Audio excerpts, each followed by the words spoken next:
नमस्कार viewers, path finders bye Unacademy IAS के YouTube channel पर आप सभी का स्वागत है। सो फ्रेंड्स, भारत और अफगानिस्तान के बीच में रिलेशन जो है वो आप सभी को पता है पिछले कई समय से बढ़ रहे हैं। और इसका क्लियर कट एनालॉगी जो है वो कौटिल्य के सिद्धांत के निकल से आ रहा है, जहां पे कौटिल्य ने कहा था कि हमारा नेबर जो है वो अड़ी है और नेबर का नेबर जो है वो हमारा नेचुरल फ्रेंड है, जिसको उन्होंने मित्रा कहा था। और इसी कॉन्टेक्स्ट में हमेशा से भारत के लिए अफगानिस्तान की जो स्ट्रेटेजिक इंपॉर्टेंस है वो बहुत ज्यादा रही है। लेकिन अभी तक भारत सरकार जो है वो काफी आइडियलिस्ट फॉरेन पॉलिसी को अडॉप्ट करके हम तालिबान के साथ बातचीत नहीं करते थे।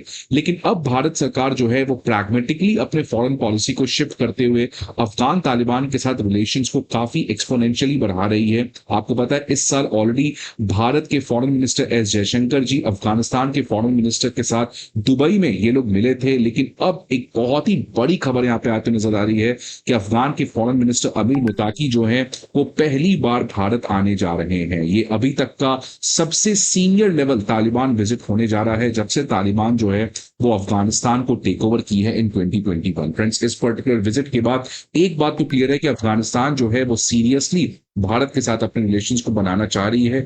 ये पर्टिकुलर डेवलपमेंट फ्रेंड्स, इसको अगर मैं जोड़ दूं, बलूचिस्तान में जिस तरीके से बलूचिस्तान भारत के साथ जुड़ना चाह रहा है, भारत के साथ अपने रिलेशंस को बढ़ाना चाह रहा है, ये दोनों डॉट्स को अगर आप कनेक्ट करेंगे तो पाकिस्तान के लिए हम एक बहुत ही बड़ा प्रॉब्लम क्रिएट कर सकते हैं।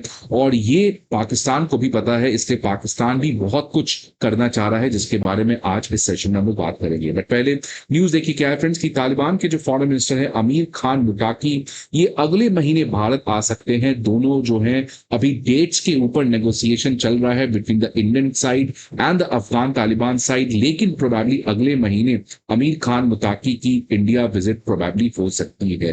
तो फ्रेंड्स, ये अभी तक जो प्लान है ये फाइनलाइज किया जा रहा है और ये फर्स्ट पॉलिटिकल लेवल विजिट होगा किसी भी अफगान के मिनिस्टर का सिंस 2021 टू इंडिया, जिसकी वजह से वही तालिबान जो हमेशा से भारत के प्रति काफी नफरत की भावना रखता था, आज खुद वही अफगान तालिबान भारत आने जा रहा है। विच मीन्स कि भारत की पॉलिसी में तो चेंज आई है, लेकिन तालिबान की पॉलिसी में भी काफी बड़ी चेंज यहां पर देखते हुए मिल रही है।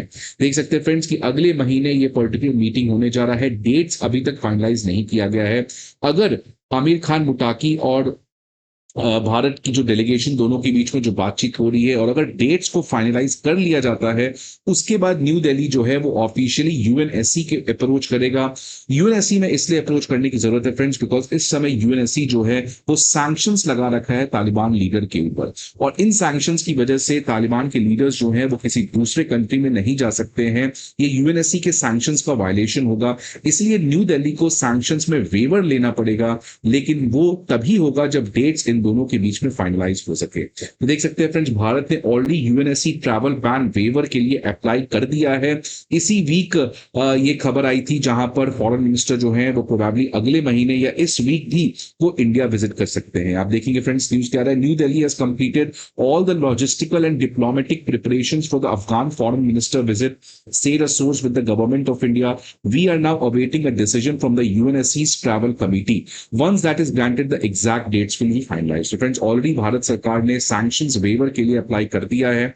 अब ये बात उस पर निर्भर करता है यूएनएससी के परमानेंट और नॉन परमानेंट मेंबर्स उन दोनों के ऊपर। अब फ्रेंड्स, सबसे बड़ा बाधा जो यहाँ पर आएगा वो है अमेरिका। अमेरिका हो सकता है इस पर्टिकुलर ट्रैवल बैन वेवर देने को मना कर दे। और दूसरा सबसे बड़ा जो भारत सरकार को पता है कि अगर ये सैंक्शंस वेवर ना भी मिले तो पाकिस्तान क्या करेगा फ्रेंड्स, बिकॉज आपको पता है कि पाकिस्तान भी इस समय यूएनएससी का नॉन परमानेंट मेंबर है। पाकिस्तान के लिए बहुत बड़ा डिलेमा भारत ने खड़ा कर दिया है कि वो अगर मना कर देता है तो फिर वो तालिबान के साथ अपने सारे रिलेशंस को खत्म कर देगा, अगर वो एक्सेप्ट करता है तो वो भी उसके लिए प्रॉब्लम है। तो फ्रेंड्स, भारत सरकार को ये बात पता है कि हो सकता है ये सैंक्शंस वेवर ना मिले, लेकिन इस पर्टिकुलर रिक्वेस्ट की वजह से वो पाकिस्तान जो इस समय यूएनएससी का मेंबर है उसके लिए तो एक बहुत बड़ा डिलेमा, एक ट्रैप यहां पर क्रिएट कर सकता है। यूएनएससी सैंक्शंस के बारे में जैसे मैंने पहले भी कहा फ्रेंड्स कि तालिबान के ऊपर बहुत सारे जो लोग हैं तालिबान के ऑफिशियल्स, उनके ऊपर यूनाइटेड नेशन सिक्योरिटी काउंसिल के द्वारा रिजोल्यूशन लगाया गया है अंडर द यूएनएससी रिजोल्यूशन 1988। और ये इसीलिए लगाया गया है बिकॉज 9/11 अटैक के बाद अलकायदा को इन्होंने सेफ हेवन दे रखा था अफगानिस्तान में, जिसकी वजह से इनके ऊपर सैंक्शंस लगाया जा चुका है।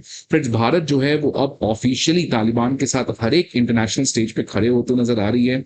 आपको पता है कि जुलाई के महीने में यूनाइटेड नेशन में एक रिजोल्यूशन लाया गया था अगेंस्ट तालिबान, उसको भी भारत ने एब्सटेन कर दिया था बिकॉज वो तालिबान के इंटरेस्ट के खिलाफ था। तो फ्रेंड्स, भारत जो है यहाँ पर काफी ज्यादा अपने डिप्लोमेटिक ऑफिशियल रिलेशंस को पाकिस्तान अफगान तालिबान के साथ बढ़ाते हुए नजर आ रहा है, to create huge problem for Pakistan. इसी के बारे में और डिटेल में बात करेंगे फ्रेंड्स, बट आगे बढ़ने के पहले एक इंपॉर्टेंट इन्फॉर्मेशन आप सभी के लिए कि अकेडमी आईएएस जो है प्रीलिम्स की mock test, previous questions, current affair magazines, इन तीनों चीज के जो पीडीएफ है वो आपके सामने लेकर आया है। ये सारे पीडीएफ आपको हमारे दिए गए वीडियो के डिस्क्रिप्शन बॉक्स पर मिलेगा फ्रेंड्स। इसके अलावा आपको किसी भी तरीके की इंफॉर्मेशन चाहिए, आप इस नंबर पर हमें कॉल कर सकते हैं या आप हमारे किसी भी ऑफलाइन सेंटर पर विजिट करके हमारे टॉप एजुकेटर्स और मेंटोर्स के साथ 1-to-1 गाइडेंशिप एंड मेंटोरशिप भी अवेल कर सकते हैं। तो फ्रेंड्स देखिए, कॉन्टेक्स्ट क्या है मैं थोड़ा सा बता दूं आपको।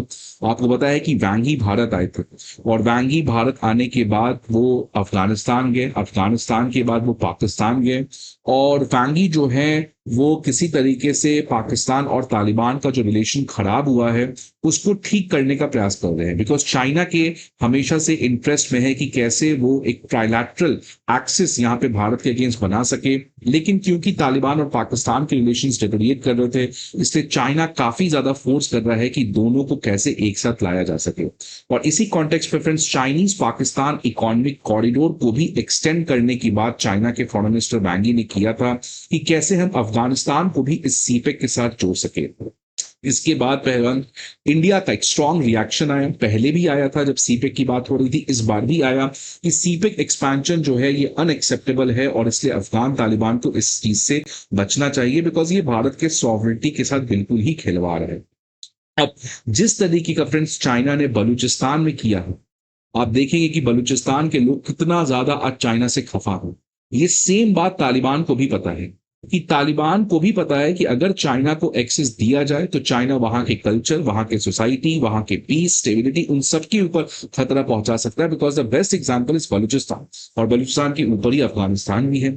इसी कॉन्टेक्स्ट में फ्रेंड्स देख सकते हैं रिसेंटली तालिबान ने चाइनीज ऑयल फील्ड कॉन्ट्रैक्ट जो अफगानिस्तान में था, इसके कॉन्ट्रैक्ट को अचानक कैंसिल कर दिया और कहा कि कोई भी चाइनीज कंपनी जो है वो ऑयल फील्ड कॉन्ट्रैक्ट में शामिल नहीं होगी, अफगानिस्तान की खुद की कंपनी इस पर्टिकुलर चीज को करेगी। तो फ्रेंड्स, तमाम तरीके के प्रयास के बावजूद तालिबान जो है वो अभी तक सीपेक को ज्वाइन करने का कमिटमेंट नहीं दिया है, जो चाइना पाकिस्तान चाह रहा है। ये इसीलिए फ्रेंड्स, बिकॉज आज अगर आप अफगानिस्तान के लोगों से पूछेंगे, एक बहुत इंपॉर्टेंट सर्वे किया गया था 2016 में अफगानिस्तान की लार्जेस्ट इंडिपेंडेंट न्यूज एजेंसी के द्वारा कि what do Afghan think of India. तो उस सर्वे में ये पाया गया था अगर एक ऐसा देश है जिसके प्रति सबसे ज्यादा प्यार करते हैं अफगान के लोग, वो है भारत, बिकॉज भारत ने अफगानिस्तान की पार्लियामेंट बनाई है, वहां पे स्कूल्स बनाए हैं, वहां पे लाइब्रेरी बनाई है, वहां पे हर तरीके का सॉफ्ट पावर डिप्लोमेसी के अंदर भारत ने डेवलपमेंटल प्रोजेक्ट्स को स्टार्ट किया है।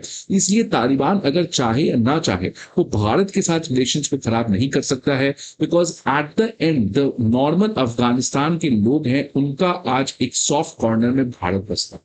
और इसीलिए फ्रेंड्स, आज तालिबान जो है वो कुछ भी कर ले, अगर वो चाहेगा जितना भी फोर्स कर ले, वो सीपेक या किसी भी तरीके से चाइना को अपना एक्सेस नहीं देने वाला है। और इसीलिए भारत के साथ सीरियसली अफगानिस्तान जो है वो रिलेशन बनाना चाह रहा है। और सबसे इंपॉर्टेंट बात है फ्रेंड्स कि आज भारत ही नहीं, रशिया और भारत दोनों मिलके आने वाले समय में अफगानिस्तान में काफी बड़ा इनिशिएटिव लॉन्च कर सकते हैं, बिकॉज फ्रेंड्स इस समय एक कंट्री तो इंडिया ऑब्वियसली है जो अफगानिस्तानियों के सॉफ्ट कॉर्नर में बसती है। रशिया एक और ऐसा कंट्री है फ्रेंड्स जो आज अफगानिस्तान के साथ काफी अच्छा रिलेशन रखता है। इनफैक्ट आपको ये भी पता है कि रशिया पहला कंट्री बन चुका है विश्व में जिसने ऑफिशियली तालिबान को रिकॉग्नाइज किया है। इसलिए आने वाले समय में भारत और रशिया मिलकर अफगान तालिबान के साथ काम कर सकता है। उसके लिए हम लोग international north south transport corridor पे काम कर सकते हैं, चाबहार पोर्ट कॉरिडोर के थ्रू अफगानिस्तान पे कनेक्ट कर सकते हैं, so that friends India Russia मिलकर केवल अफगानिस्तान में ही नहीं, सेंट्रल एशिया उन तमाम कंट्री में जहां पर चाइना का प्रेजेंस बढ़ रहा है उसको हम काउंटर कर सके। तो फ्रेंड्स, आपको क्या लगता है अफगानिस्तान के फॉरेन मिनिस्टर का भारत आना, इसके बारे में please let me know in the comment box. I hope आपको ये वीडियो अच्छा लगे। See you again in some other video. Till then goodbye and take care.